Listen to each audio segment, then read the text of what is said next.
এই ইসুপ বেটা, তুই একটা চেয়ারম্যান হইছস।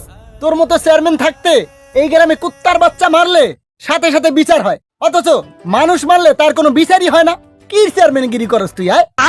এ ভাই, আপনি সব কি বলতে আছেন? কথাবার্তা উস্কুরিয়া কইেন। আমি কিন্তু রানিং চেয়ারম্যান, চাকরি কিন্তু নট করিয়া দিমু। চাকরি নট করে দিবেন? দেন, আমার বাড়িতে 70টা ভোট আছে। এই 70টা ভোট দিলে আমার পাশের গ্রামের চেয়ারম্যান আমার বুকে টাইনে নিব।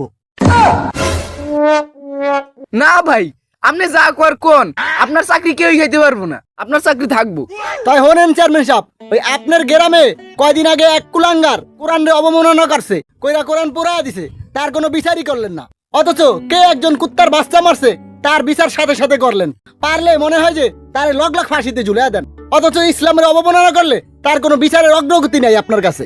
ভাই, আমি তো করতেই চাই, কিন্তু আমার আশেপাশে চামচাগুলো আছে না, ওরা অসৎ, ওগুলো গিয়ে করতে পারি না। আমার হাত পা বাঁধা। তাইলে আপনি গ্রামের উদ্দেশ্যে ভাষণ দেন, দিয়ে সবাই জানান যে আপনার কোন কোন চামচা আপনার কাজ করতে দেয় না। কিন্তু ভাই, তাহলে যে আমার মারার হুমকি দিব, এমনিতেই অনেক চাপে আছি। আরে ভাই, আপনি আর বাঁচবেনই কয়দিন? মরার আগে যদি সৎ কাজ করে মরতে পারেন তাহলে তো আখিরাতে গিয়ে শান্তি পাইবেন। আপনার লগে তো আমরা গ্রামবাসী সবাই আছি।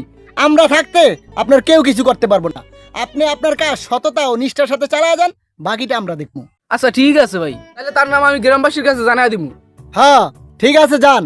আপনার জায়গায় আপনি ঠিক থাকেন। ঠিক আছে, আমি গেলাম।